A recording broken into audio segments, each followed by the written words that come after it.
Welcome to this session of compiler design. आज इस session में हम लोग सिंबल टेबल्स की बात करेंगे। स्टार्ट में हम लोगों ने एक फेजेस का डायग्राम देखा था कि कंपाइलर डिज़ाइन के कितने फेज होते हैं। तो starting from lexical analysis then syntax analysis, total वहाँ पे 6 फेज थे। उसी डायग्राम में एक सिंबल टेबल स्ट्रक्चर दिख रहा था। तो हम लोग आज बात करेंगे कि सिंबल टेबल क्या होता है, कंपाइलर डिज़ाइन में इसका क्या रोल है, क्या इंपॉर्टेंस है, सिंबल टेबल क्या काम करती है। तो स्टार्ट करते हैं।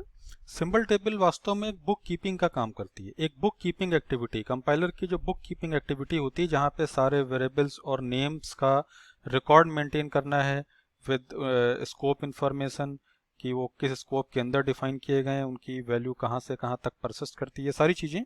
तो सिंबल टेबल कुल मिला के कंपाइलर में जितने भी नेम्स आप यूज़ करते हैं उनका पूरा हिसाब किताब रखना, उनका पूरा डिटेल स्टोर करना, ये काम सिंबल टेबल का है।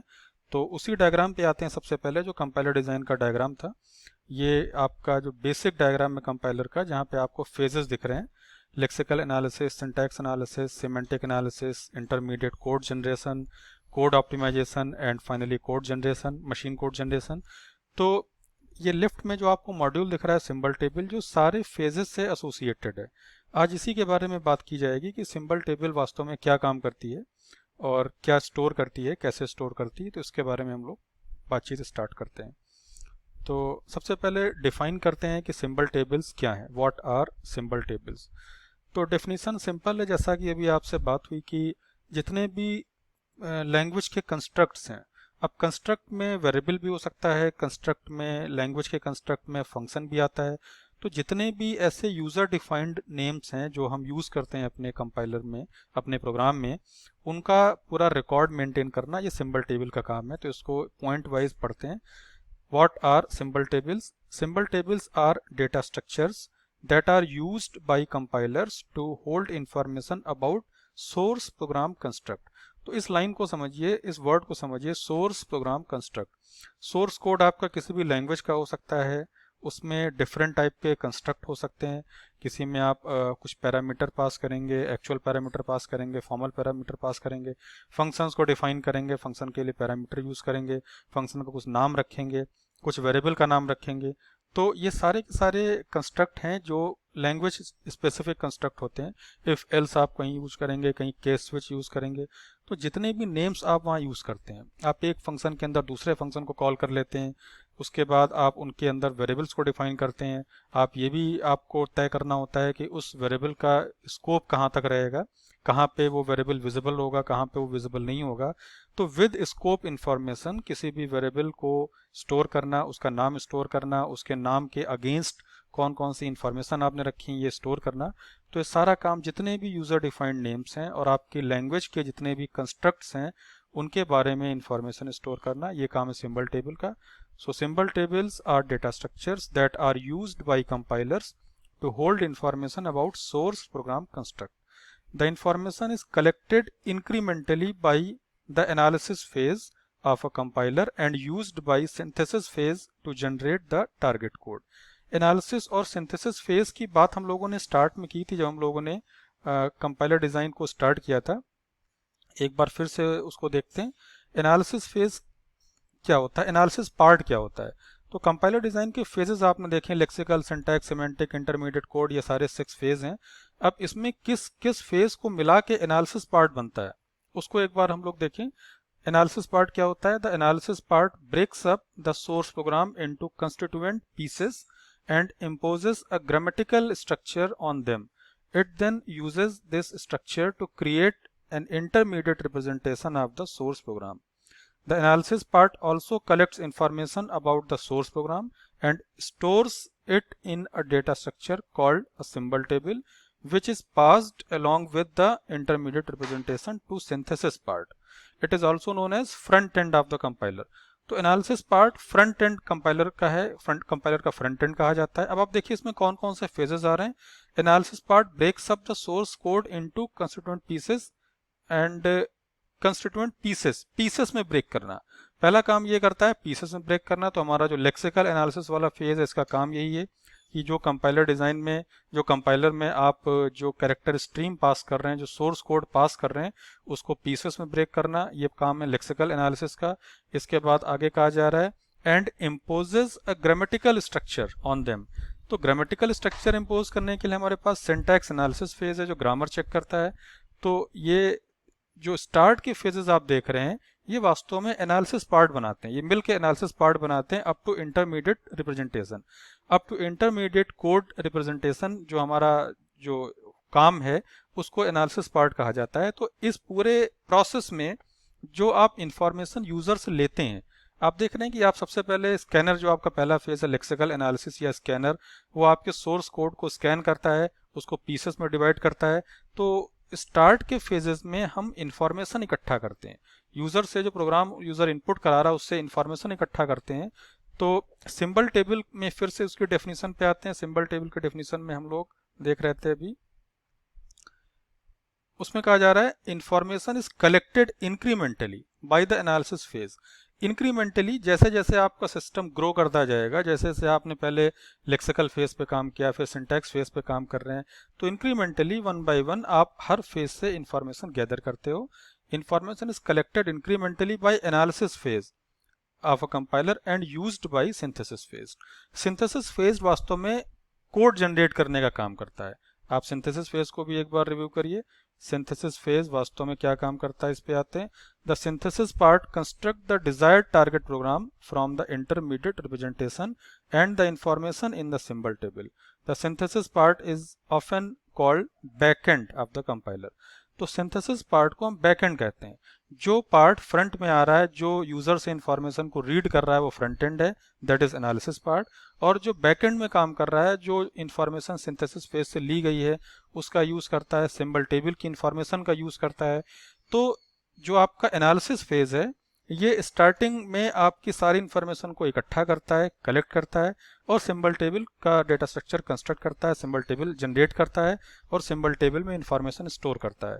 सिंथेसिस पार्ट क्या काम करता है, ये उस सिंबल टेबल की इंफॉर्मेशन को यूज करता है, इंटरमीडिएट कोड को यूज करता है और टारगेट कोड जनरेट करने का काम करता है। तो वापस अपनी डेफिनेशन पे आते हैं। The information is collected incrementally by analysis phase.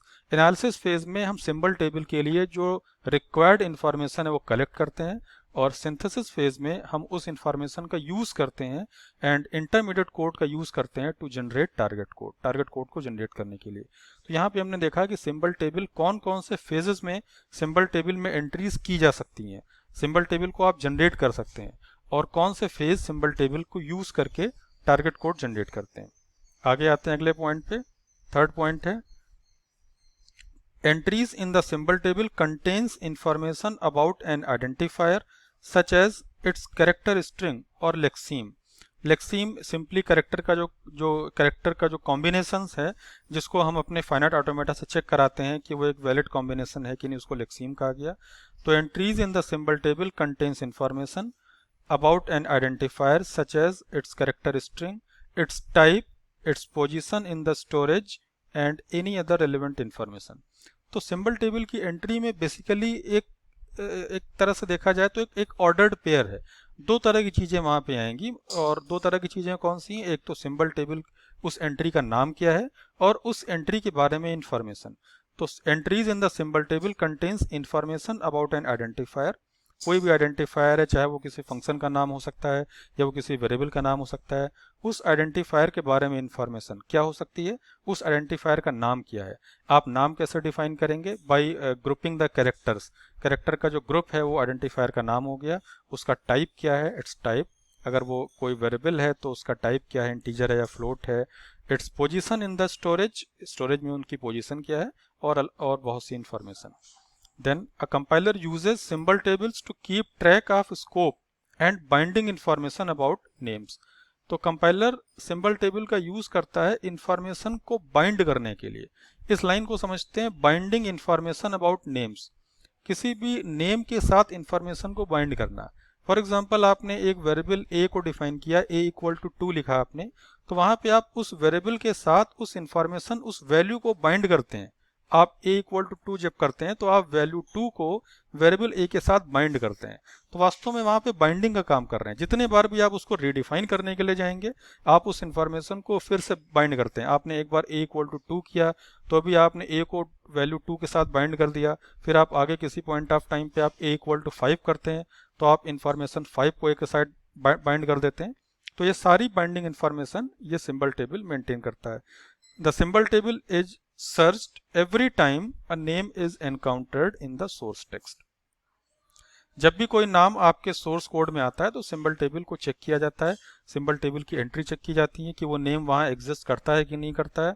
अगर नेम वहाँ एग्जिस्ट नहीं करता है, फॉर एग्जांपल आपने इंट आई नहीं लिखा, आपने अपने वेरिएबल आई को डिक्लेयर नहीं किया और उसके बाद आप आई को कहीं यूज करने जा रहे हैं, आप किसी एक्सप्रेशन में फॉर एग्जांपल आप लिख रहे हैं j इक्वल टू 2 इंटू आई, लेकिन आई को आपने इससे पहले कभी भी डिक्लेयर नहीं किया तो there will be an error.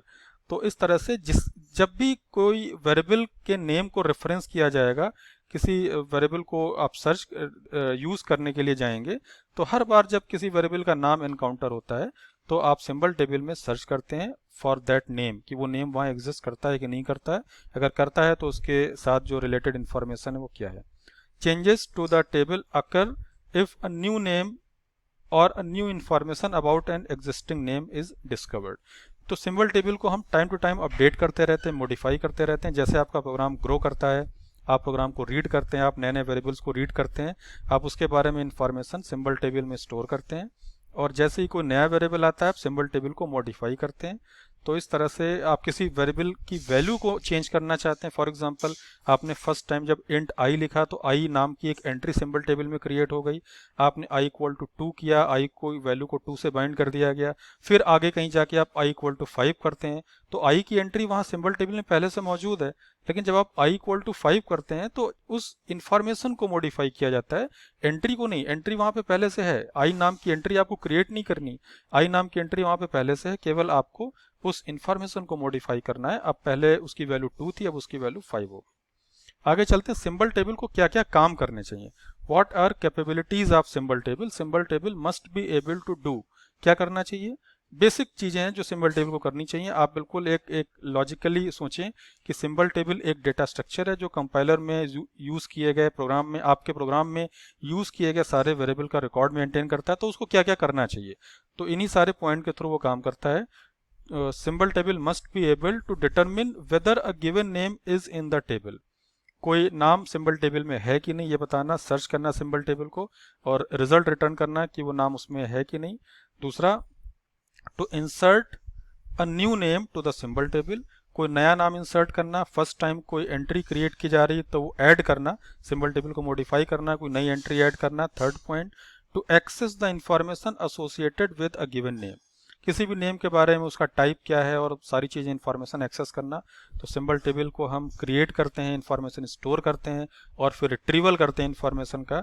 तो इंफॉर्मेशन रिट्रीवल यहाँ पे हो रहा है, to access the information associated with the given name, to add the new information corresponding to a given name, किसी भी ओल्ड नेम के अगेंस्ट कोई न्यू इंफॉर्मेशन ऐड करना। फॉर एग्जांपल आई की वैल्यू पहले 2 थी, अब आप आई की वैल्यू 5 कर रहे हैं तो वेरिएबल की एंट्री वही है, केवल आप इंफॉर्मेशन चेंज कर रहे हैं, आप उसकी वैल्यू को चेंज कर दे रहे हैं। To determine the name from the symbol table, delete, determinate delete, to delete a name from the symbol table, कोई भी नेम हम अब यूज नहीं कर रहे हैं उसको हमें डिलीट करना है तो उसको आप सिंबल टेबल से कैसे डिलीट करेंगे। तो सिंबल टेबल को क्रिएट करना, मॉडिफाई करना, उसमें एंट्रीज को डिलीट करना, एंट्रीज के एट्रीब्यूट्स को मॉडिफाई करना, तो जितने भी काम इस तरह के हो सकते हैं वो सारे सिंबल टेबल को करने चाहिए। नेक्स्ट, सिंबल टेबल का कंटेंट क्या होता है इसके बारे में बात करेंगे। Content of symbol table, symbol table में दो तरह की चीजें आप रखते हैं हमेशा। सिंबल टेबल की हर एंट्री एक ऑर्डर्ड पेयर की तरह होती है, नेम एंड इंफॉर्मेशन। तो नेम तो सिंबल टेबल में उस एंट्री का नाम हो गया।